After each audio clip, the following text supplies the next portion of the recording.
Hello, and welcome to Symbols and Cynicism, a podcast where we talk about all of the things I love, some of the things I hate, and this wacky adventure that we call life. My name is Bob, I'm your host, and I'm glad you're here today as we celebrate our 10th episode with Top 10s, Symbols and Cynicism Style.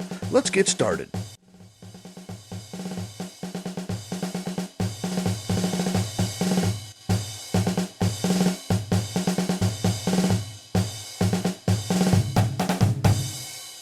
Welcome to episode 10.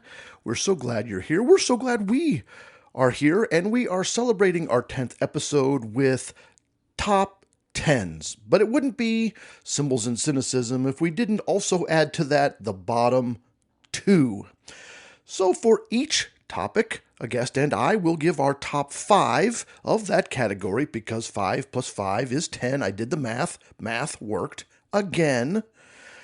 And we'll also be giving our least favorite from that category for a bottom 2. So we have top 10, bottom 2 from the world of Symphonys with Dane, Star Wars with our producer and my sister Cathy, Bourbon with Matt, and we'll end with Drum Corps and Harrison. Before we get started, I do want to correct one error from last week's episode. I mentioned the movie Spaceballs, and I said that Mel Brooks checked with George Lucas, and he was okay with it with one caveat, and that was the whole Han Indiana Jones thing, and you are right. I missed one. There was a second caveat, and that was that there would be no Spaceballs merchandise. George Lucas was very protective of merchandising rights and so forth, and he didn't want there to be competitive Spaceballs merchandise, which is why when you watch the show, they added that in as a joke with Spaceballs the toilet paper and Spaceballs the flamethrower and all of the running jokes about Spaceballs the whatever. That was sort of a spoof on George Lucas himself. Speaking of merchandise, we do have merchandise. The merch store is up. It is live. It is ready to go. You can find it at themarchingarts.com/RHS. Thanks to my friends at The Marching Arts. Great website. You can get all sorts of band stuff there, and gear and flag equipment and all kinds of band related fun items and actual show usable things like marching band shoes.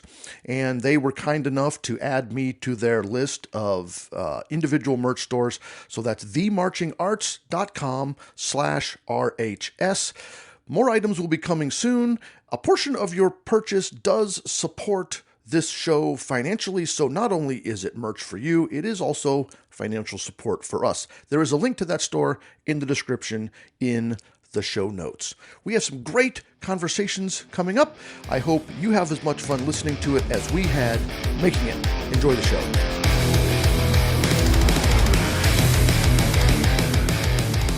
Okay, we are back from our short break there with Dane Newlove. Dane, how are you doing, buddy? Hey, Bob, doing good. How are you doing? Can you believe, last time you were on the show, it was episode 5. Yeah. It seems like it's been longer than that, than 5 weeks, but life has been busy. Life has been busy for you too. I know that all the bands you work with, you just got back from Florida, seeing your son and his family, and you said it was like 145 degrees down there. Yeah, it was 93, and it feels like temperature of 106. So you're happy to get back to the 87 degree Ohio heat. Yep. Thanks for doing this. This actually, fun fact, this entire episode was inspired by you. Did you know that? I did not. You did not. How is that, Mr. Sloan? Well, last episode that you were on, we were talking about your favorite Star Wars things, which you're not much of a Star Wars fan. No. But you humored me on that. No. But in that little segment, you said, well, if we were discussing my favorite symphonies, I would have all the right answers. I would know exactly what I was going to do. And so then I started thinking, well, geez, we should have done that. Maybe I should tailor the favorite things to whoever the guest is. And that led me to the top 10s, which it's our 10th episode. Yeah. So we're going to do top 10s today. Yeah. Or at least top 5s, my 5 plus your 5. Sure. I mathed. You mathed. And, okay. and it got 10. That was good. So we've got symphonies. We're going to discuss our favorite and then also at the end, least favorite symphonies. How did you decide? What did you have a rubric in mind? Did you get like a chalkboard and do a big grid of? No, and abacus, Yeah, abacus, right? Yeah, no, these are all symphonies that I have played with Lima Symphony. That wasn't necessarily a criteria. It was just I'm a little more familiar with these. Some of them I played multiple times in my 38 years with the orchestra. But I guess my big criteria was if I'm driving down the road listening to the radio and one of these comes on, would I leave the radio on or would I change the channel? And I would leave it on. That's great. Yeah, that's great. I was wondering, Yeah. This is interesting because I mentioned Star Wars. I was definitely the expert and you were the novice. Yeah. This is the reverse. I mean, I've been teaching. You would think I'm really into classical music, and I don't know a lot about. I don't love a lot of symphonies. That's not the music I gravitate to. So in this discussion, you are definitely the expert because of 38 years with the symphony. Well, I only subbed in the symphony a couple of times way back in the day. So you are definitely the expert here. So I'm interested to see how our lists align. Yeah, how our musical tastes or not, or not align. So, Correct. well, we'll start with you. Go Okay. ahead and give us your fifth favorite symphony. Fifth favorite, drum roll, please. Ba ba ba ba. Beethoven 5. Beethoven's fifth. Any particular reason? Thoughts? I would say that Beethoven 5 is one of those that most everybody knows the hook, the 4-note hook, even though they might not know the composer or the title of the symphony. But it's just probably the most recognizable melody for people that are not classical music lovers. I would agree. Very well known. Everybody could tell you probably that's Beethoven's 5. Yeah. Or at least, that opening motif. Maybe not Yes. like the other rest of the symphony. Right. Needle drop in the middle, not so much. But Correct. yeah, I mean, it's become pop culture. Correct. For sure. Yep. My fifth, I struggled with 5 because I wanted to put one on the list by this composer, but I like so many that I just kind of picked one. So I'm going with Symphony number 10, although it could be a number of them, Dmitri Shostakovich. Wow. I love the Russians. I love Shostakovich. He's got a great name. It's fun to say. But also he writes with such power. He writes with such beauty behind the power. The long, beautiful, drawn-out phrases at times. And I like writing Shostakovich for marching band. I think it translates very well. Once you figure out the E-flat horns and the D trumpets and all of the weird transpositions, which is a pain in the neck. So I love Shostakovich. And so I'm picking Symphony 10 just because I had to pick one. Well, you're going to be disappointed with me in a few minutes. Oh, you're killing me. I'll go to number 4 for me. I just love the story behind this symphony. I'm going Symphonie Fantastique by Hector Berlioz. I love the March of the Scaffold. I love Dream of the Witch's Sabbath. There's such a great story going through there with the dream and just all of the things that go on with that symphony. And so, that's it. I mean, I just love that. I've never played. I don't think I've ever played a Shostakovich symphony either. So I've never been able to play the Berlioz, but I love it. I would definitely listen to it, and it's fantastic. That did not make my cut into the top 5. That was probably in my next tier. Honorable mention. Of, probably 15 more that I could have put right in the top 5. So what do you got in number 4? Number 4 for me was Tchaik 4. Basically because as a percussionist, it's got a couple of parts that are on all the repertoire lists, the excerpts, things like that. I've gotten to play, I know this is a weird reason to like it, but I've gotten to play the cymbal part at least 2 or 3 times with Lima. And, it's a very challenging part. And I just love the whole symphony, the Tchaikovsky and, I think that Tchaikovsky is going to make it. Yeah. I think he's knew what he's doing. I think he's okay. Yeah. Well, what about number 3 for you? Number 3 for me is another Beethoven 9, Ode to Joy. Mm-hmm. Again, it's recognizable by those that maybe are not classical music fans. Especially if you grew up Catholic. Yes, especially. Yes. Yeah. Joyful, joyful, we adore thee. Right? Absolutely. Yeah. Yeah. Again, you're right. People will always know that symphony. And is that the first one that included like large choir with an orchestra? I'm not sure about that. Maybe I just invented that piece of trivia. You might have. So yeah, let's ask Siri. Yeah, ask Siri. No. No. I am going number 3. I am going Symphony number 1, The Titan by Gustav Mahler. Okay. I would say Mahler is my favorite overall classical composer. I got to play Symphony number 1 in college, and that was my first introduction to Mahler. Again, the way he uses dissonance, sustains it forever, and then releases it. I like The Titan also because it's the third movement where he uses the minor version of Frere Jacques in the funeral march, and just the power and passion that Mahler writes with really reaches me. Yeah. So number 3 for you. What do you got? Well, my number 3 was Beethoven 9. So we're on to 2. Number Sorry, 2. I lost track. No. Well, what's your number 2 then? So I think it's important as a disclaimer to our adoring fans is we did not compare. We did not. Lists, and we sort of knew that maybe there were going to be similarities. Well, I have Mahler 2 as my number 2, The Resurrection. Okay. Mm-hmm. I've gotten to do it twice, and each time I do it with Lima, it's like, I could end my career right now. I've done this, I've gotten to do the second timpani part. It's such a huge production. There's soloists. There's, huge choir. We did it with a combined choir from Bowling Green and the Lima Symphony Chorus, and it was probably 100 and some choir members. I think there's 8 to 10 horn parts. There's church bells, and it's just massive, and just love it. Well, the whole symphony is massive, right? Like the fifth movement alone is 2 days long. 45 minutes or something, right? It's like the concert is just that piece. And I'll just end up with that. Mahler 2 was Kraftenbeck's last on the concert, his last concert with Lima, and so that would also Special memory of a friend. Yeah, absolutely. Well, my number 2 is Symphony number 2, The Resurrection by Gustav Mahler. Hey! So, yes, I have 2 Mahlers on my top 5. Well, yeah. I couldn't not do, I love Mahler. Yeah.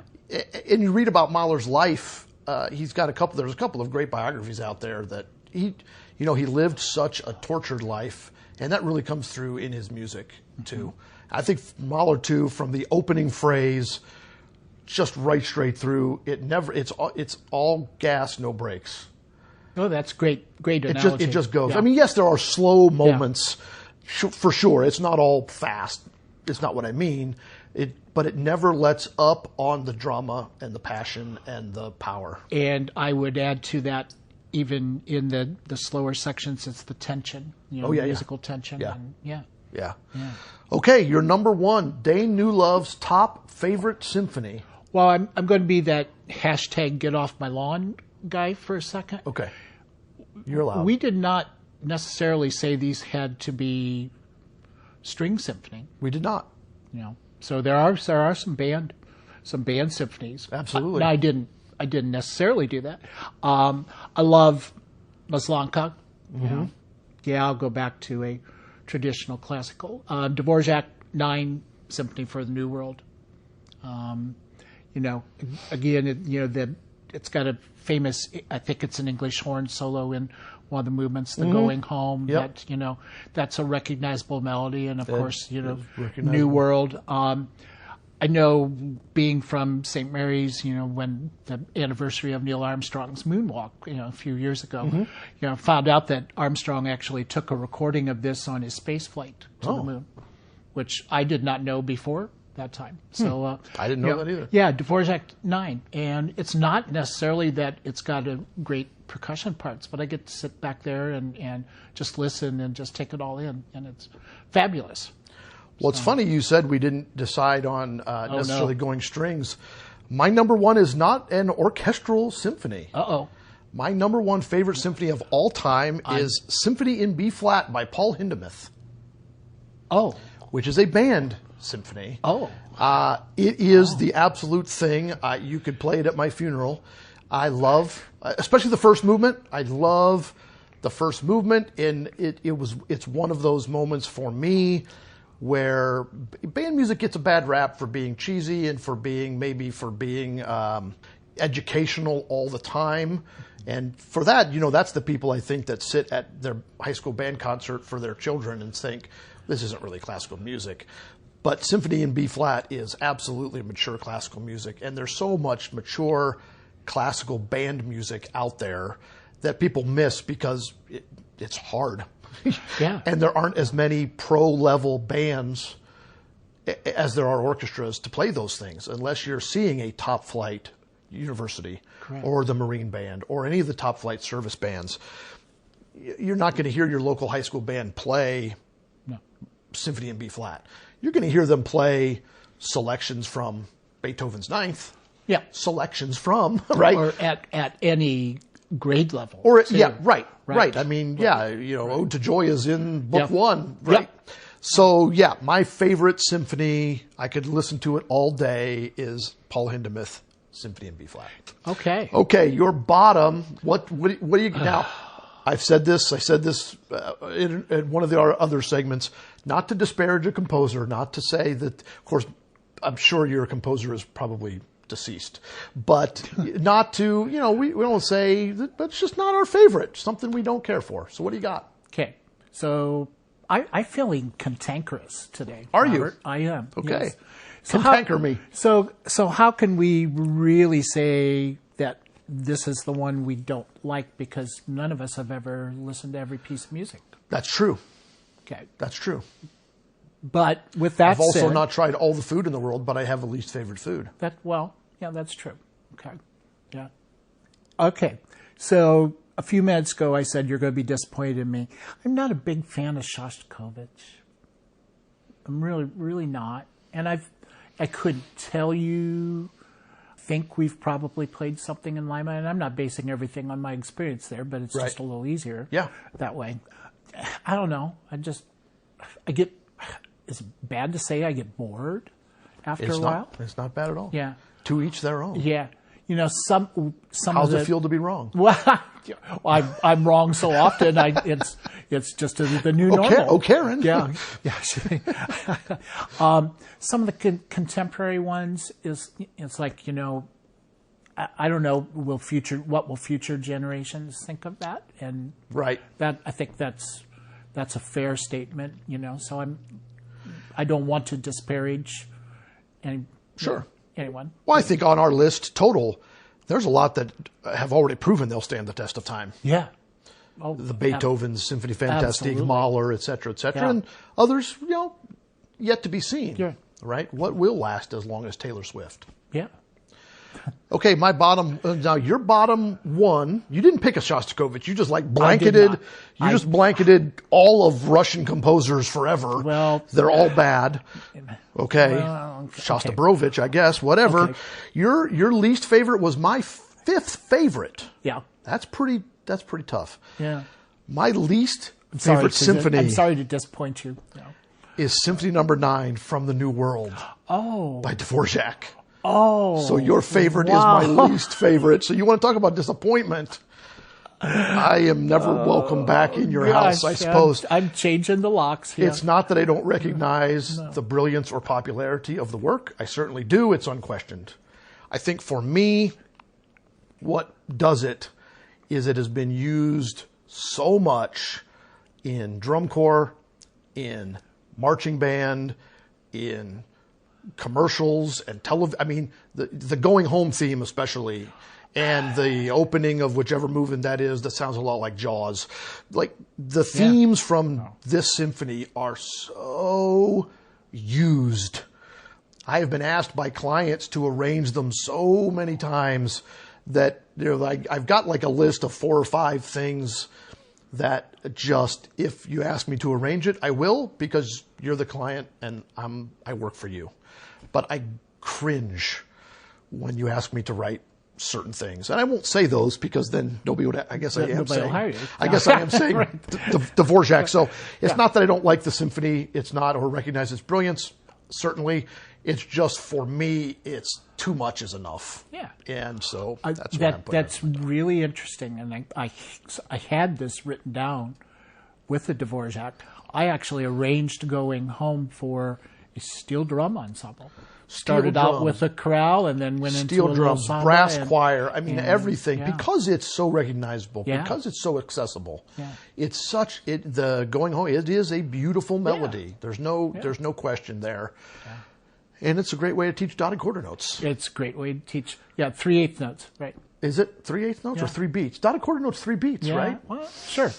I think it's 1/3 of all of the students I've ever taught. Dane, this was a lot of fun. This was fun, and we truly did not conspire. We did not. I've been saying that over and over. Yes. We did not. We didn't do it with any of my other guests who are doing their top tens either. And I think that's why it's fun, because we don't know what is going to turn out to be. And my least favorite is your favorite. I'm sorry. Hopefully you will. Hopefully I'm still in your will. Well, and I dissed you on your, Shostakovich. Okay. So that's why there's so much variety of music in the world, so that we can all listen to our little piece of our favorites and turn the channel when it's not. Absolutely. Yep. Will you be on again someday? I will. Thank you so much. Yeah. Have a great day, and we appreciate you being here. Thanks, Bob.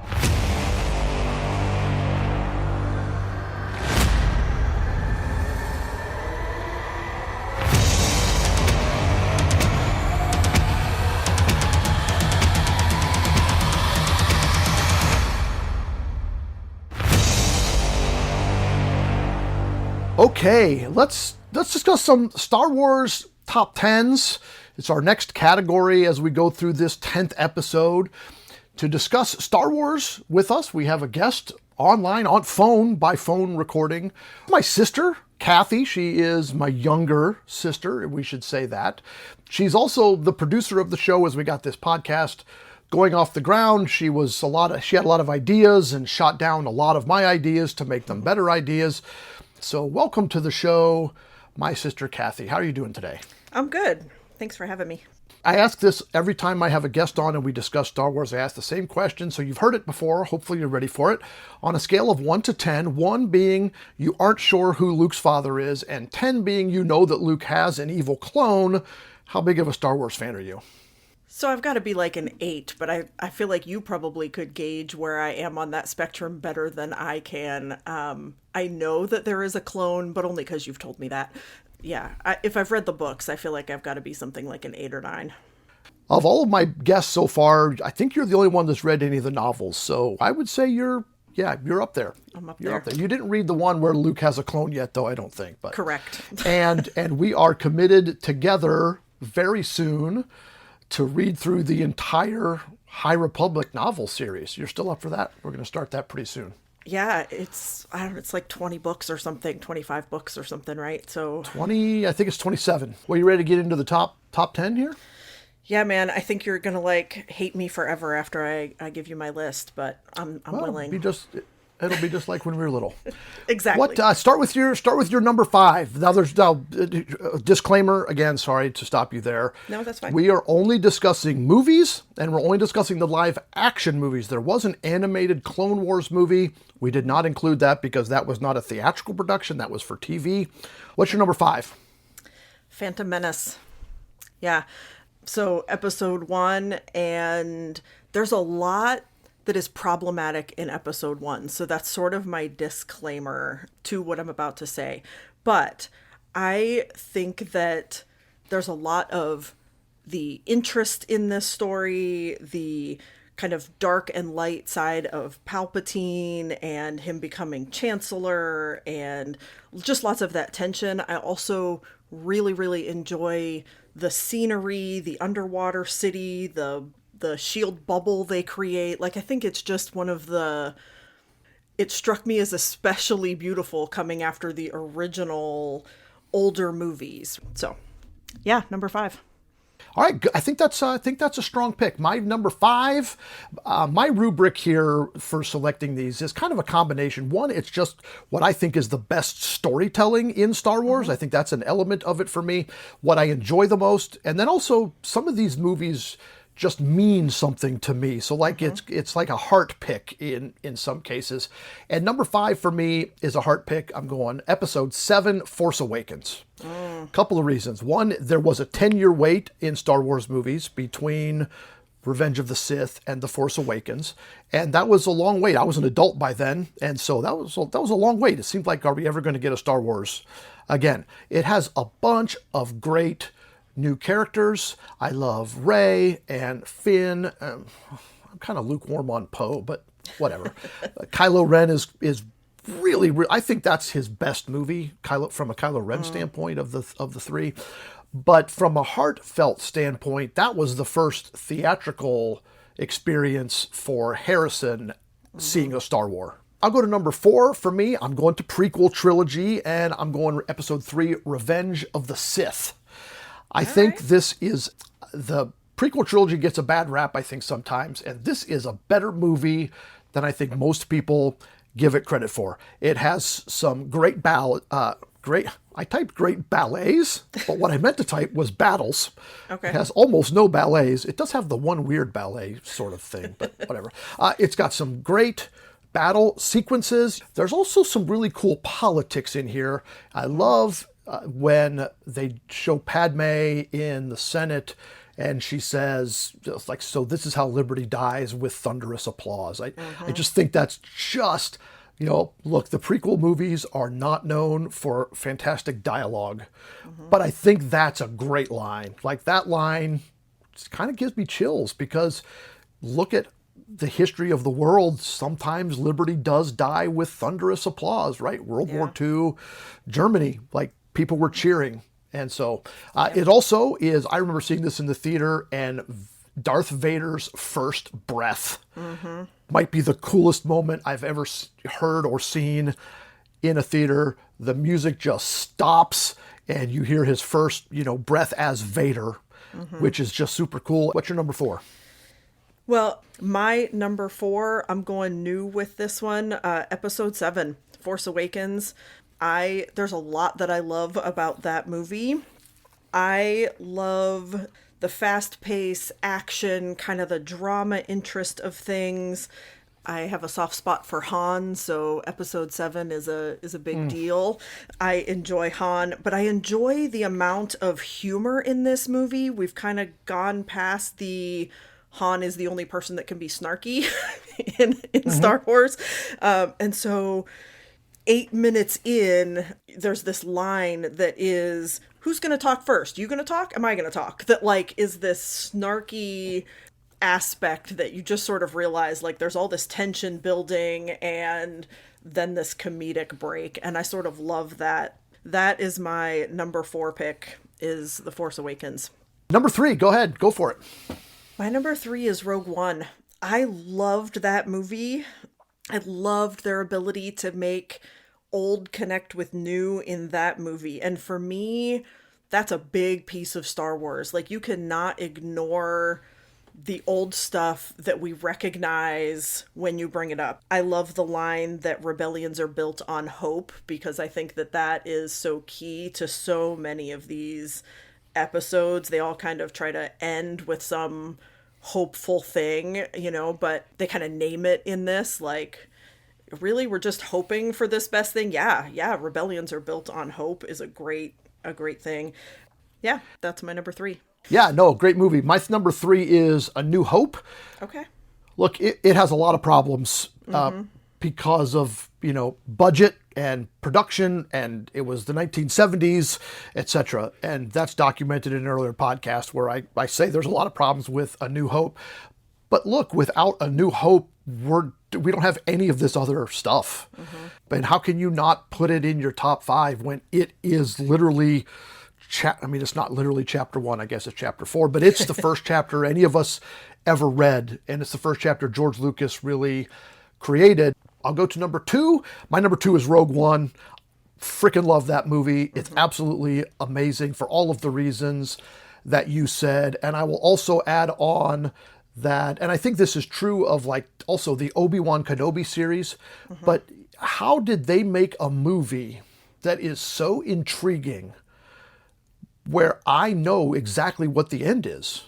And yet I still watch it the first time anyway, thinking, oh my gosh, are they going to make it? Are they going to get through the shield? Are they going to get up the tower? Are they going to, I think Krennic is a really great bad guy for somebody that doesn't have the Force anyway. He's definitely like a politically edged bad guy. I love when he visits Vader on Mustafar, and Vader gets a little snarky in their deal, like, don't choke on your aspirations, director, or whatever that line is. So, number one, Empire Strikes Back. It's no secret because I've talked about it a couple episodes ago. It's perfect. Essentially, there's no surprise that that's my favorite, and there it is. What's your number one? I don't think I did my number two. You didn't do your number two. What's your number two? My number two is The Last Jedi. And I just love Rey.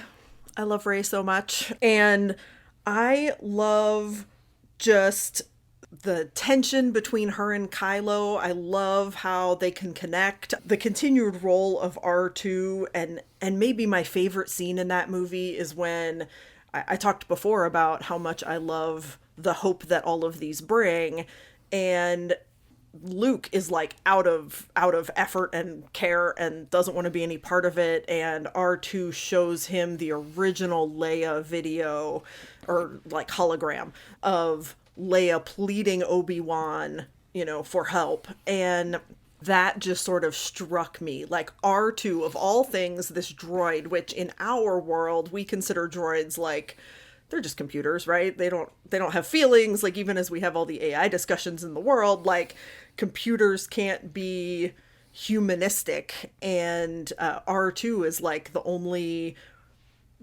thing/person that can give Luke the push he needs, the hope he needs. Everybody's trying to connect with Luke, and Luke isn't having it until he sees this video. So I'm going with The Last Jedi for my number two. So you don't mind the 25-minute scene on Canto Bight Las Vegas Casino? I do not. That doesn't bother you?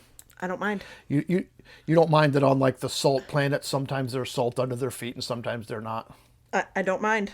I can suspend the disbelief for those things. You don't mind that it takes them 25 minutes in those little weird speeder things to get out to the mobile Death Star cannon guy, but then he drags what's her name back on a little sled in like 4 seconds? Right. No, I'm good with it.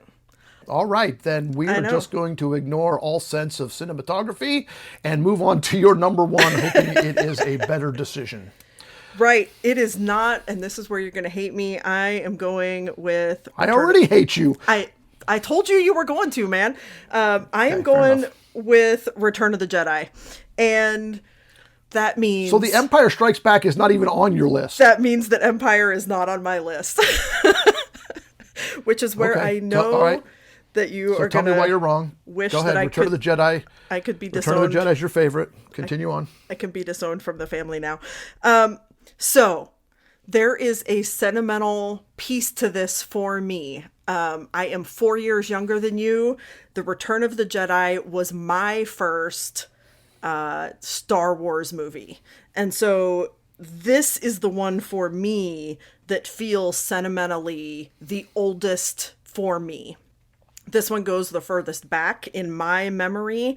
I remember the scene with Jabba and Han and bikini-clad Leia. I loved because I don't know, how old was I when this movie came out? I don't know release dates, but it was 83, so you were 5. I was 5 or 6. So by the time I saw it, I don't know that I saw this in the theater. I'm sure I did not. But, by the time I saw this, I loved the Muppets that were like make up Jabba's entourage crowd kind of thing. Loved that when I was little. I loved the Ewoks. It holds as number one, not because maybe it's, cinematically better, maybe even plot-wise better, but because for me, it holds that much sentimentality. Yeah, this is the movie that when you say, let's watch Star Wars, like, this is the one that I picture because it's the one that's first in my mind. I mean, that's valid. It's the end of the original trilogy. It gets a lot of extra bonus points for that. My number one, Empire Strikes Back. I jumped over going in order because I'm not a very good podcaster. Bottom, look, Star Wars is like pizza. I've said this again. I'll say this again. Star Wars is like pizza. Even bad Star Wars is still better than most other movies, right? Even bad pizza is still better than a lot of other food. So my bottom Star Wars is Episode 2, The Clone Wars. There's just so many problems. There are some good things about this movie. There are some redeeming elements. The whole, I hate sand, it's coarse on my body. That whole scene with him and her on Naboo, and there's dark in the room, and there's a fire, and we can't, Annie. That just doesn't work for me on any, too much Jar Jar, by a lot. and so many things. Of the 11, that is at the bottom of the list, and it's not even really close. What about you? Bottom one, least favorite Star Wars? Yeah, Episode 2, Attack of the Clones, man. I hate that movie so much. It's like frozen pizza that is the worst brand of frozen pizza. It's pizza, but man, there's 1,000 other things I'd rather eat before it, probably. I hate with a passion the Anakin Padme thing. The fact that they are he was a child, and the Phantom Menace was one of my top 5. It was my number 5. I love Anakin as a little kid. I love him zooming around on the speeder. I love that scene. I love him flying by accident in that movie. So I love Anakin as a little kid. I think he's fun and genuine and kind of silly. But then all of a sudden 10 years have gone by, and so in theory they're 15 and 25 or something, or 17 and 25, something like that. And it just gives me all of the icks. I do not love the dialogue in this movie. I do not love, there's almost nothing that I can be on board with in that movie. There's one line in that movie that I like, and I think it's Obi-Wan talking to Anakin, and he says, if you spent as much time practicing with your saber as you spent on your wit, you could rival Master Yoda as a swordsman. And Anakin says, I thought I already did. And Obi-Wan makes some comment only in your own mind, sort of a thing. And that is one of the only positives that is the only positive on my rubric for that whole movie. I can't find a thing in it. That era of Obi-Wan, which there aren't a lot of eras of Obi-Wan, he dies in, quickly into the episode 4, but that era of Obi-Wan is the snarkiest, best, coolest, awesomest, except for the mullet stuff. Here's how much I hate that movie. I called it the wrong name. I called it Clone Wars, and it's called Attack of the Clones. So that's while you were explaining that, I was like, I called it the wrong name. Am I going to edit that out, or am I going to own it and make a joke out of it? So I decided to own it and make a joke out of it. And maybe I'll edit it out too. And then nobody will know either of the difference. So we agree on the bottom. We have some similarities at the top. Yeah. I went 7-3-4, Rogue One 5. You went 1-7, Rogue One 8-6. So really, Rogue One is the only movie we had in common. No, 7. Rogue One and 7 we both had in our top 5. And then some other discrepancies and disparities in there. But, I mean, I'm right and you're wrong because I'm the oldest and you're the youngest. And that's how this goes. And it's my podcast. So I get to be right. Isn't that joyous? Isn't that joyous? Hey, thanks for joining us today. I know I've got things on my plate this afternoon. I know you do as well. So thanks for joining us. Hopefully you'll be back on again soon. Probably not till season 2 because we're coming to the end of season 1 here. But let's plan on something else for season 2 and have you back on. Looking forward to it. It's been fun. All right. Thanks.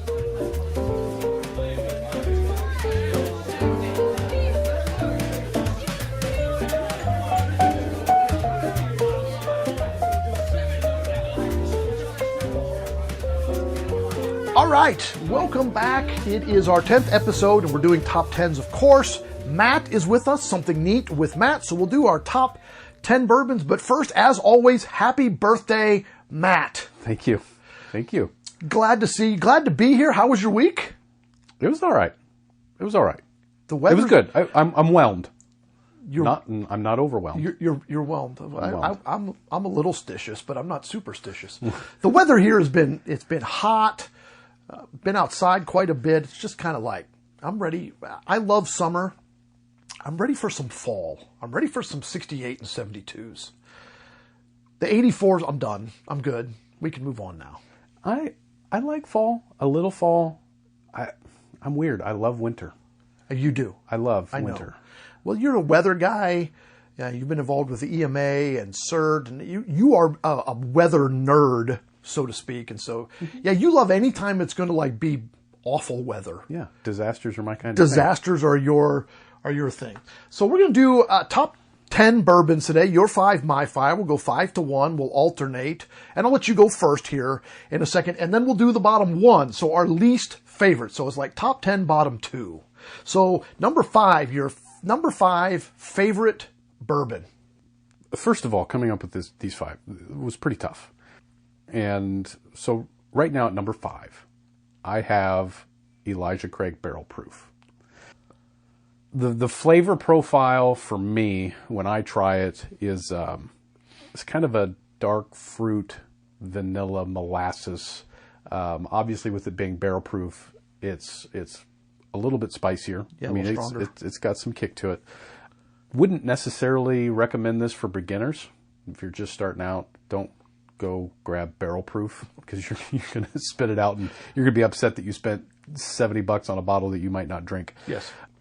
And it is in that $70 to $90 range, so it's up there in price. Mm-hmm. That's why I wouldn't recommend just go out and buy it. But for me, it makes a nice old fashioned. Mm-hmm. Kind of breaks up the syrup a little bit. Elijah Craig Barrel Proof.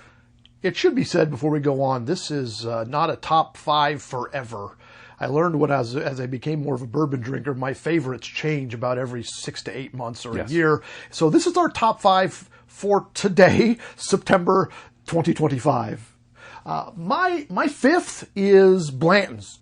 When I started drinking, it was sort of in Ohio, you can't really get Blanton. So it was this mythical thing that everybody said Blanton's is great and Blanton's is great. And when you and I went on the Kentucky Bourbon Trail a little over a year ago, we went to Buffalo Trace, and it was, I got my first bottle of Blanton's, and I thought that was cool. I do like the taste. I do like the flavor, but it's more of the story of like, I got this when you and I went right before your daughter was born. We kind of took a couple of days. And so that was a really cool story for me. I still have part of it, probably at least half of it. I only drink it just when something really special or cool happens. It's not my everyday or once a week bottle even. And so I'm just kind of hanging on to it, probably until I go on the Kentucky Trail again and get another one, and then I'll polish off that first one. So my number 5 is Blanton's. I'll go to number 4 for me. Sort of similar story. I got this one on the trail last year with you, and that was when we went and did the tasting at Heaven Hill, right? Mm-hmm. Is that Larceny? Is Heaven Hill? Yes. Right? And we could do our own bottle pour of a barrel strength, and I think we both got the Larceny. I know I got the Larceny, and so it's barrel proof, so it's a little stronger, but Larceny was one of my first loves when I first started enjoying bourbon. Larceny was a go-to, and having this one, again, I still have it. It's probably a little less than half full. I take a little bottom of a Glencairn when I have a really great something happen, good news, big monumental. I think the last one I had was my birthday or something like that. And it's really great, and it's a little spicier because it's Larceny and it's barrel proof, but that's my number 4. What's your 4? My number 4 it's a rye. It's Sazerac rye, which is relatively common, again, from Buffalo Trace Distillery. I like ryes. I've had bad ryes, but it's spicier. And to me, I think it's easier, and you might like them because we both like drinking black coffee. Mm-hmm. Because I like the bitterness of the coffee, and so when I have a rye, I sort of like that bitterness. But Sazerac it's a lot smoother. It's a little bit sweeter than like Bullet rye maybe, but it's there's some citrus in it, there's some honey in it. And if you dig really deep, you may get some, baking spices and all that kind of stuff. But don't ask me what kind of baking spices there would be. But Garlic? I just know that I taste it and I'm like, you know what? This tastes like a bakery. This tastes good. But it's not overly pricey. It's probably $30 to $40. You can get it probably at most stores that you would go to and buy. But yeah, I think it's a pretty good rye. Pretty good. And that's it. I usually tend to more the weeded, so maybe I'll have to try that one. Yeah. Okay, number 3. Number 3 for me is Wild Turkey Rare Breed. Lots of cinnamon, nutmeg, vanilla. More sort of like a fall. Now, we tried Wild Turkey on the show, but this is a different... Yeah, we tried the 101. 101, right. And the Rare Breed is barrel proof, so it's a little bit stronger. And I like the bottle. It's got like a little flat top on it. Okay. It's kind of cute. Okay. Very cute. But you're looking at the $55 to $65 range maybe for a bottle of Rare Breed. It's pretty good. Yeah, my number 3 is Angel's Envy. This one, I tried this one on a whim. I know you've listened to the podcast because you turned me on to it. It's called Bourbon Pursuit, where the two guys, they started their own bourbon company, but they also they interviewed distillers and masters and all of the kinds of things. They interviewed the people from Angel's Envy. It had a really cool story behind it, and it just sounded like something I would like. And so I was at our local store here, and I saw a bottle. It's a kind of a plain bottle, but it's sort of shaped like angel's wings, and then the sticker on the back, I think, is angel wings, and very caramely, very smooth, very easy, goes down very easily. Prices in my range. I don't know what the price is. I haven't bought a bottle in a while, but I think it's in that $40 to $50 range, maybe something like that. And so my number 3 is Angel's Envy. Number 2, this is more of a recent purchase for me. I just happened on it at the store. It was, I think, $26. And like, that is a really great price. And it had a twist off top, which, that's not typical. Normal bourbons have a cork top. And I thought, well, all right, I'll try this one because I read somewhere about the flavor profile or something, and it's Weller Special Reserve. And then in talking to you told me that, well, the twist off top is a Weller thing. That's what they do, right? Yeah. So it's not like, oh yeah, that's cheap garbage bourbon. It's just it's their brand. This is one that I would drink, once a week. It's normally at the front of the shelf, very smooth, very caramely, and so that's my number 2 Weller Special Reserve. What do you got for number 2? Number 2, anybody that listened last week would know that we talked about this one. This is the one I brought last week. Yeah, it's the Old Forester Statesman. Right. Again, it's pretty spicy, pretty rich, because it's a higher proof. I don't know exactly the proof off the top of my head, but it is a higher proof, and it's again in that $55 to $70 range. But it's pretty good. To me, it could be a daily sipper, maybe a little expensive for a daily sipper, but yeah, it's pretty good. Goes down smooth. And the number one answer on the board. What's your number 1 current favorite? It's the current favorite, and I have yet to have something to take it down. Like, this is, you said it earlier, like, you could ask me my top 5 in 6 months, and I'm going to give you a different top 5. Right, sure, yeah. But it's probably going to be a different top 4. Right. Because the Woodford Double Oaked is like, it's my baby. Like, this is always going to be on my shelf, no matter what.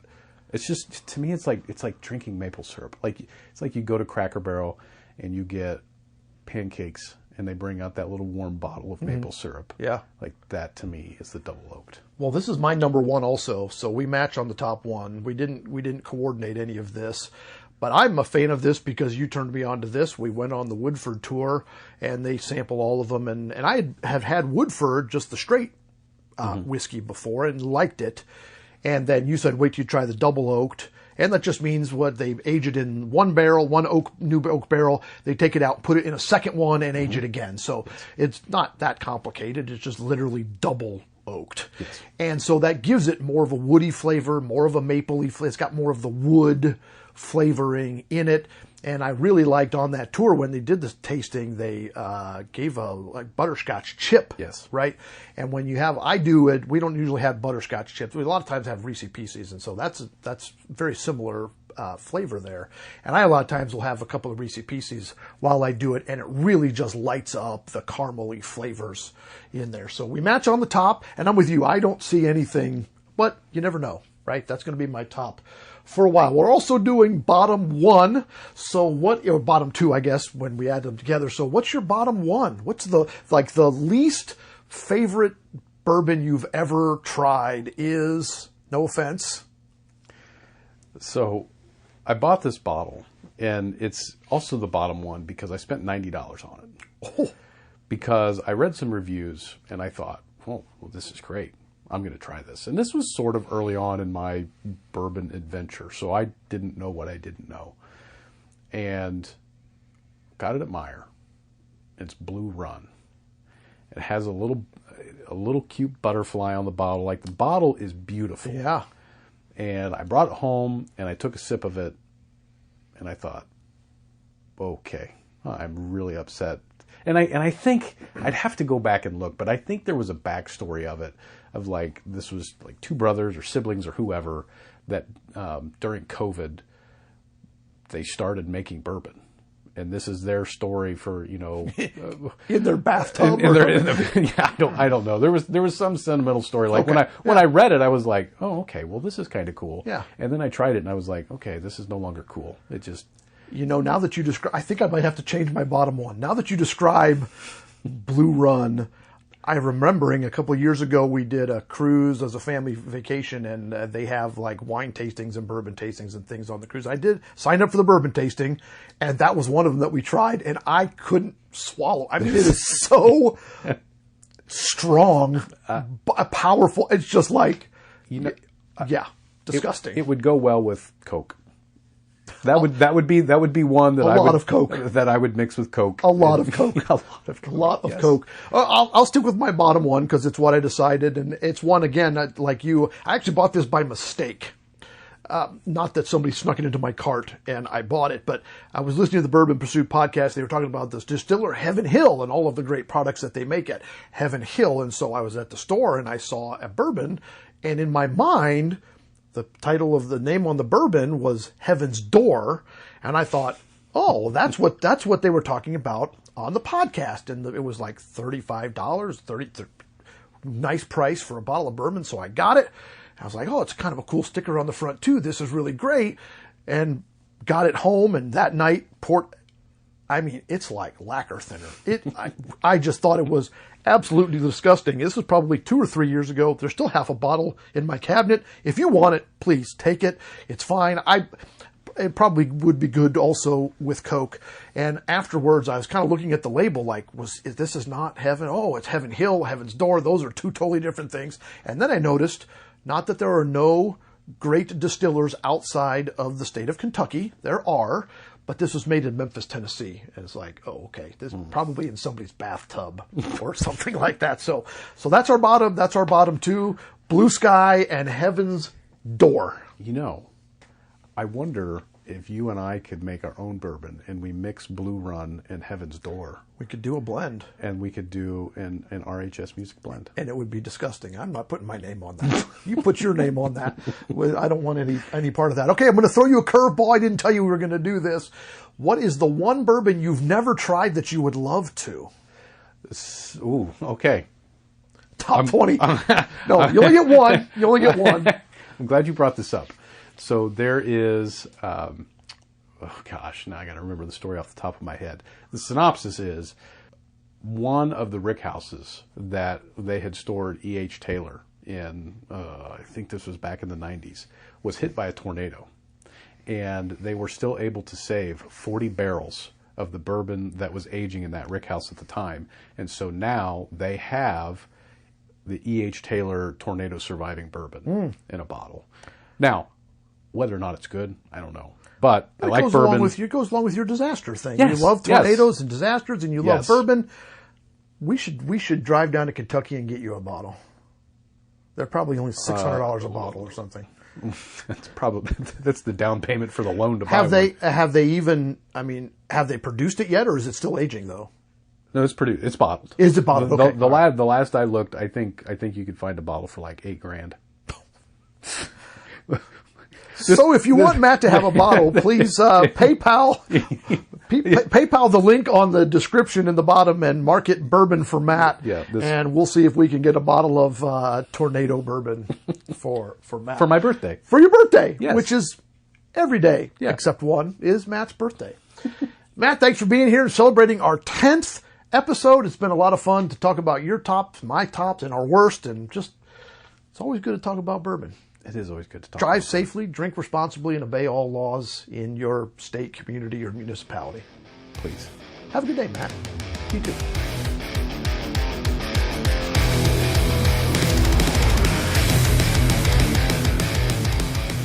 Okay, welcome back. We are discussing Drum Corps Top 10, Bottom 2. Harrison is back with us. Harrison, how are you doing? I'm doing great. Ready to talk about drum corps again. You are, whether you know this or not, of all of the people that I run into, they keep saying, when is Harrison back? You were a hit on your earlier episode. Fantastic. Yeah, no, I'm so happy they like me. Yeah. Nerding out about And we wanted to have you back earlier, but then, school got in the way and cross and band and a bunch of things. I am indeed a teenager. Just kind of gotten in the way, and we haven't had a chance to have you back. So here we are. We're going to discuss our top favorite drum corps shows and then one each of our least favorite. How did you go about deciding what your top 5 are? So a lot of these are pretty easy picks for me. And the way that I determine what shows I like the best is pretty simple. When I see a really good show, I have almost an emotional response. Drum corps means a lot to me. It's one of the most important things in my life that I watch every year. I think a lot of people get this way about sports, but I don't think that a lot of people cry at the end of sports games unless it's sad cry. And I don't sad cry when I watch drum corps. I cry from the impactfulness. And I've cried to a lot of drum corps shows, more than I care to admit. And so everything on this list, there's at least one moment. The top 2 on this list have 3 moments that give me some kind of extremely emotional, I felt something, even watching a 20-year-old video on YouTube that looks like crap. Yeah, and I kind of did the same thing. For me, it was what shows can I watch endlessly and never get tired of? That's kind of was my question. And I will say, of all the tops we're doing on this episode, this was the hardest for me. This is the most difficult for me to come up with. So let's get into it. We're going to go top 5 alternating, and then we'll discuss our bottoms. So let's start with your number 5. We'll go 5 to 1. So start with your number 5 favorite drum corps show. Okay, before I do that, I have to preface that on this top 5 list, my favorite drum corps, I said this in the last episode I was on, is the Bluecoats. That's the corps I want to march someday. I love almost every single one of their shows. And sort of an honorable mention that didn't make the list and isn't even my favorite Bluecoats show, but I have to give a mention to, is 2019. Their show is called The Bluecoats. It's a Beatles tribute. I love the Beatles. And that is the show that I saw at my first live show when you were trying to get me into drum corps. And I wasn't really all that excited about it. I wasn't really in band yet. And I watched that show, and I will forever credit that show for making me fall in love with drum corps. So that has to be mentioned, at least. Yeah, it was a great night. It was Centerville High School. We saw that show in Centerville High School, and on the way home I got pulled over for speeding, but did not get a ticket that night. Exciting. So let's blame the Bluecoats for that. So number 5 is Blue Devils 2017 Metamorph. That's a show. If you haven't seen it, I'll just give you a rundown. It's sort of like an anniversary show, sort of like a tribute to all of their past shows. They do little snippets of it. But the vague idea is it is a flash forward in the creator of the Blue Devils' head. He is thinking about forward all of the things the Blue Devils, arguably the most successful corps, is going to accomplish. And it starts with a sound cue that is the announcement of their first ever performance. And it goes all the way through all these years, including the highest score of all time. There's a feature from there. And at the end, it's the super impactful Interstellar music, which I've already talked about how much I love that music once on this podcast. And then it all cuts away and it goes back and finishes the announcement from their first ever performance. And that moment, every single time, gives me absolute chills. It's ridiculous how good that show is. That show is so good.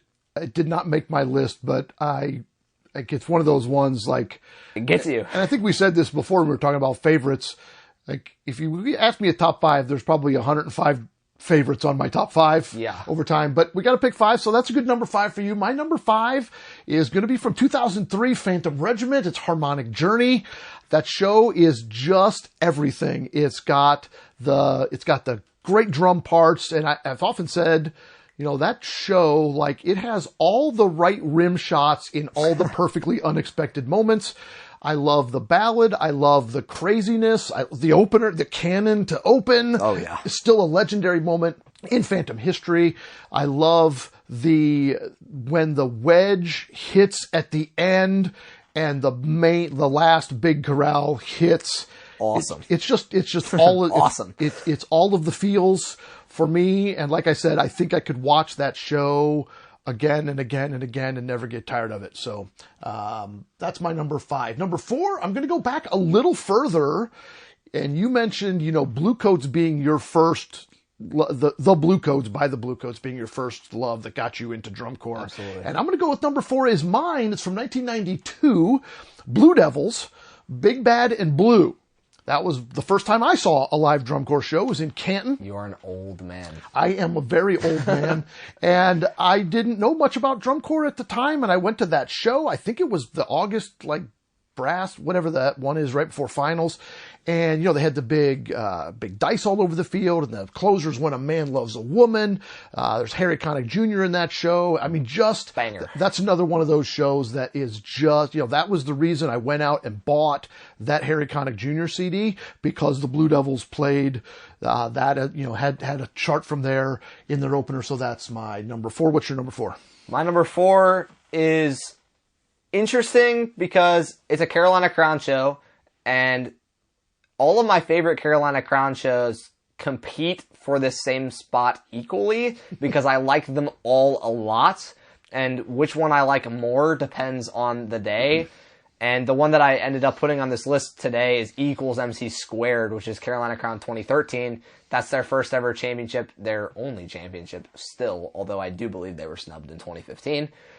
It is their only championship that is mixing this sort of science vibe with Einstein on the Beach, very repetitive, very energy, very technical, and then it sort of dives into this ballad that tells a love story and is beautiful, and then it goes back to the science, and then there's a visual at the end where as they're forming the crowd and playing this absolutely humongous hit with their perfect brass score brass, that the woman that loves the man goes through a black hole to be with him because she has the power of love, and everyone else trying to follow her dies because they don't have the power of love.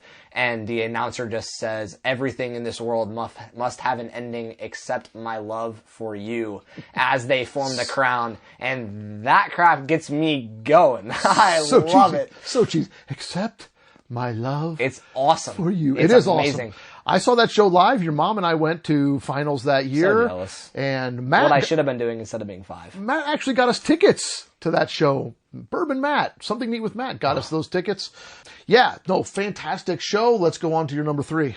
My number 3 is the first of not only one Santa Clara Vanguard show on this list, and that is Phantom of the Opera from 1989. One of my favorite drum corps quotes about drum corps is, making grown men cry since the 1970s. This is a throwback to way before I was born or even thought of, and this show is awesome. My favorite musical of all time is Phantom of the Opera, and they kind of go straight through the musical, but they save Music of the Night, which is, I think, pretty and arguably the best song in that musical. Somebody might tell you it's Masquerade, but I don't agree. They save Music of the Night till the end, and it's the hit with the company front, and they make the Phantom disappear at the end. Yes. All of the yes. That shows even before I was into drum corps. I do love that show. Awesome. And they did Phantom back to back, 88 and 89. They did. But you like 89? 89 is way better. My number 3 corps, I'm going to stay in the 90s for 1994 Madison Scouts. There was no title to this show. It is just that they played Santos, Cuban Overture, and Malaga. I remember having the PBS broadcast on VHS and watching this show so many times, trying to play the snare drum part to the drum break on an ottoman in my friend's living room, that we like wore out the VHS tape. This is back with you don't even know what a VHS tape is. Again, very old. Very old. Yeah, just, I love that, you know, like they say, Madison Scouts, man, we got 99 problems, but getting you out of your seat isn't one of them.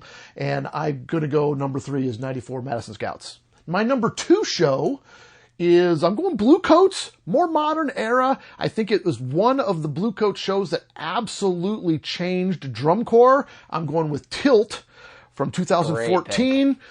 All of the orange on the field. This was still, they were still wearing the traditional uniforms, but they set the electronics on their ear with the pitch bend. So cool. And the pitch bend gets all of the love. It's all of the shiny love in that show, but the rest of that show cooks. Hymn of Axiom. Like banger. the ballad is, yeah, Hymn of Axiom made Vienna Tang famous, in my opinion, or at least in the band nerd world it did. And you still hear that ballad all over marching band shows all fall. I mean, it's still a staple. I arranged it one time this year for one of my clients. So that's another show I could watch the last 30 seconds when the corps member comes down and jumps off the triangle and lands in the guard. Absolutely. The look on their faces, like, we just changed drum corps. How awesome is that? So that's my number 2. What do you got for number 2? Also, a little bit of a throwback, not only to when it was, but also you put this on your list at number 5. That is Harmonic Journey. That's Phantom Regiment 2003. You said that already. You already explained it a little bit. The music in that, super impactful. I want to give a shout out to not as good of a performance execution-wise, but possibly for me a more emotional performance. The 2021 was an unscored performance. There was a DCI finals, but it was not a competition. It was they called it like a celebration of performance or something like that. Yeah. There was no scores. They were judged for achievement, but no scores. And Phantom Regiment decided to do a slightly arranged to be easier version of Harmonic Journey with all the same music. When that crowd, coming off of a year broken from COVID and a shortened season, and will we even be able to do this? They get into that chevron and play Pachelbel's Canon, and the crowd yells, "Suda!" That moment will never not make me cry. Yeah, that's it. Yeah. Yeah, both of those were really good in their own right. Obviously, 21, not quite as clean, because there's a lot of regulations and shortened They season only practiced and it all for that. like 8 weeks. Yeah, so, but I mean, regardless, great show. And if they're going to throw back to lots of great Phantom shows that they could have thrown it back to that year. You know, they could have thrown it back to Spartacus or something from the 90s or even before that. And I'm just so glad they threw it back to Harmonic Journey. So awesome. How about, all right, your number one hit. Number 1 DCI show of all time. Anybody who knows me or my DCI opinions know this. The story behind this is kind of funny. When I was first getting into drum corps after seeing that Blue Coat show in 2019, you had a bunch of finals from previous years downloaded on our iMusic account. And I was on an iPod, so I was listening on iMusic. And I was only listening, so I couldn't see it. And if the show was slow in the first 30 seconds, I would skip it because I would go, this is boring. Because you were young and dumb. This show starts off with a pit feature that is slow. And it gets very fast very quickly. That is SCV 2018 Babylon. That's the second SCV show on this list. And I'll give you every moment in the show that gets me on my feet, even watching it 7 years later now. The opener, that first chord with the varying languages and the sound and the building of My Body is a Cage, and they play that huge dissonant chord. The dude does a backflip on a prop a couple minutes later. There's a crazy trumpet solo. It goes into the ballad. They bring My Body is a Cage back. Horn snap with the click, and I have to assume it's one of the loudest things to ever happen in drum corps. One of the highest notes ever played by a trumpet in drum corps. A super cool dance break, which doesn't really happen that much in drum corps, especially now. And in the closer, some of the most ridiculous mellophone lines that I've ever heard anyone play ever while they're moving and jazz running. And then the most legendary of mellow sustains to ever hit drum corps, and a closer that gives me chills. Yeah, I think that mellow sustain is still ringing in Lucas Oil all these years later. Yeah, I think I my agree. favorite part of that show is actually the horns up right before the big hit in the ballad, where you could feel the air from the snap on the horn. Every horns up should be just Inject it into my veins. yeah. And that's another one. Like, I love that show, and it probably could be on this list because I could listen to it over and over, but I don't know. I don't know why I didn't include it. That's I think I could sing you that whole show. I'm sure you could. I'm sure you could sing me that show. Now, it should be noted before I give my top one. I left out all Cavalier shows, which I love so much, so many of them, especially early 2000s. I left out The Machine. a lot of Blue Coats. I mean, I love Downside Up. I love Changes Everything. So many Blue Coats. I left out Crusaders. You're always my favorite. I left out Boom, Goliath and Boom and Wicked Games, like I left out Santa Clara. You included Phantom of the Opera, so thanks for doing that so I don't have to. Mid-90s Phantom. Mid-90s. Neither of us mentioned a Cadets show yet. That's crazy. that is crazy. Angels and Demons is really good. So many good Cadets shows. I'm going way off the radar on this one. My favorite drum corps show of all time, 2011, Carolina Crown, Rockstar. And you're rolling your eyes, I am. and that's and okay. shaking my head. And we're not talking about the best. We're not talking about the best drum corps shows of all time. Yeah.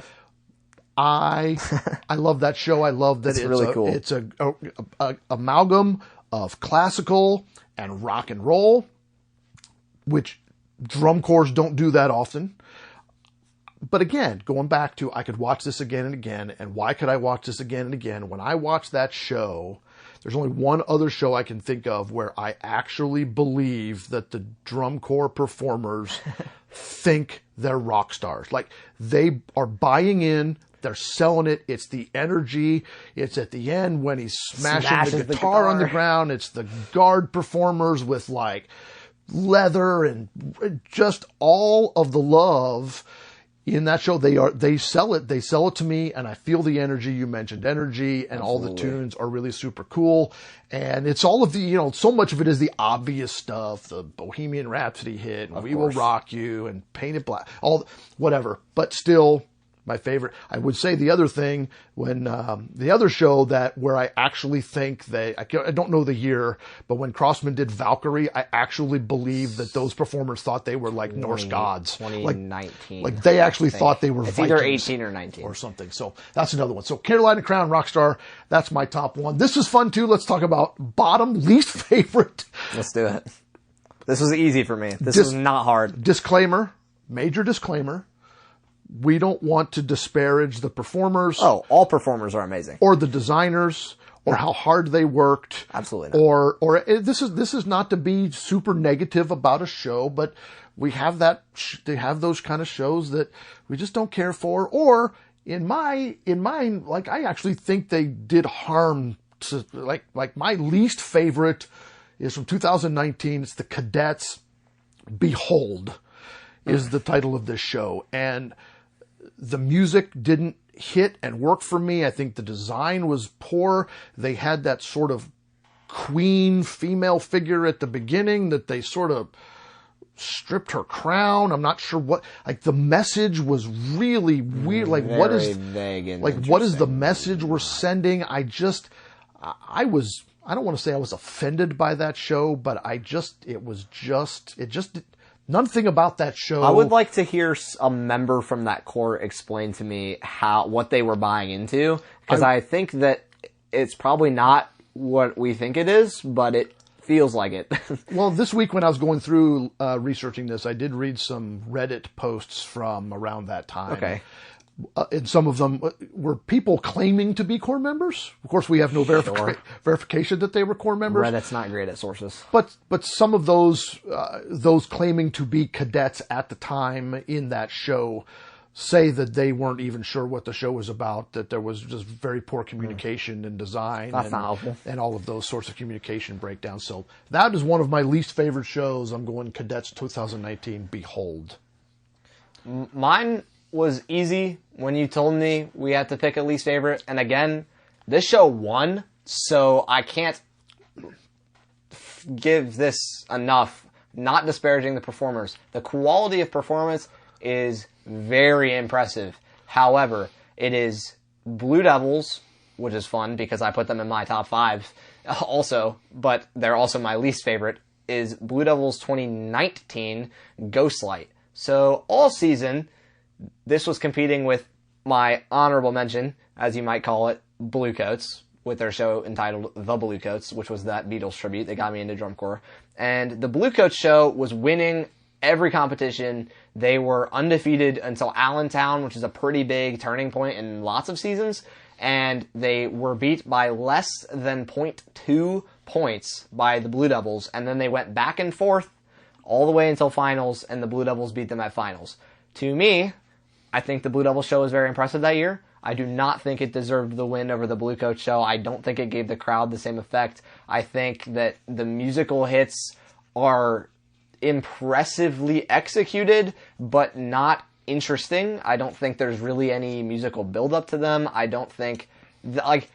there's enough story there that I know that there's a story. And I have listened to people who marched that year and loved the show talk about the show. And it's like, okay, there's a story there, but why are the drummers taking off their shoes and playing these props with their shoes instead of playing the drums? And then they go and sit on ladders for 3 minutes instead of marching or playing. Like, there's just a lot of things about that show that confused me. And that Bluecoat show was so immaculate and then was just, I think, robbed of the victory by this show that is not nearly as effective to me or nearly as interesting and about the same level of execution. That makes it pretty easy pick. Whenever somebody asks me what my least favorite is, it's kind of my go-to. I don't think you actually named it yet. Ghostlight. I said that. Oh, did you say Ghostlight? Yeah, Blue Devils 2019 Ghostlight. The disappointing thing about that, and actually I could probably say this about a couple of Blue Devils shows. Did I say Blue Devils? Yes, you did. Okay. I could probably say this about a couple of Blue Devils shows recently, is when they came out with the title Ghostlight, I was jazzed. I was excited.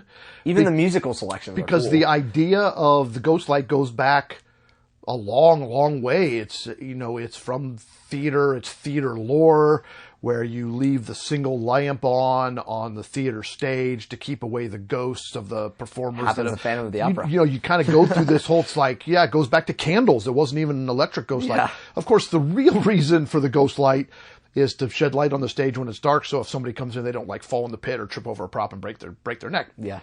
I was really excited about the idea of that show because I love the lore of the ghost light, and that show didn't do it for me. There was nothing really about ghosts. There was just kind of a light that moved around the field. The tap and they shoes, played ominous music. The drum break tap shoes on the props. I've had it explained to me via YouTube by members of the Corps, and a bit disappointing. They're like, "This is why it's so cool," and I'm like, I don't know. Okay, well, hey, if they thought it was cool and Good they for got a them. gold, I'm they glad got a they gold had medal. fun. They got a gold medal. They and have a ring gold on medal, it, and I don't. And you do not. So that's the way. Yes. That's the way that is. Harrison, thanks for joining us. Absolutely. This was fun. Always fun to talk drum corps. I did notice we referenced 2019 multiple times tonight. That's a legendary year for drum corps, and there's other great shows from that year that we didn't mention. Must be a legendary year for drum corps. So thanks for being. Hey, go brush your teeth and go to bed. It's past your bedtime. Not yet. Okay. It is a school night. It is a school night. Thanks for coming. We'll see you next time. Absolutely. Okay, that's the show. Make sure you leave a rating, drop a comment, or send a message on the app of your choice. Please also fill out the Season 1 survey. You'll find a link in the description. That will help us make Season 2 even better. If you have a rant suggestion, text the show using the fan mail link with your idea along with your contact information, and if we use your rant, we'll send you a free t-shirt. We hope you'll join us next time as we discuss frequently asked listener questions. We reflect on Season 1 and look ahead to Season 2, plus people who can't park. Thanks for joining me today. The theme music is the Canton South Street Cadence, written by I'm Not Sure Who and I'm Not Sure When. Sid was designed by John Suh. The show producer is my sister, Cathy. I hope you'll join us next time for more reflections and rantings on cymbals and cynicism.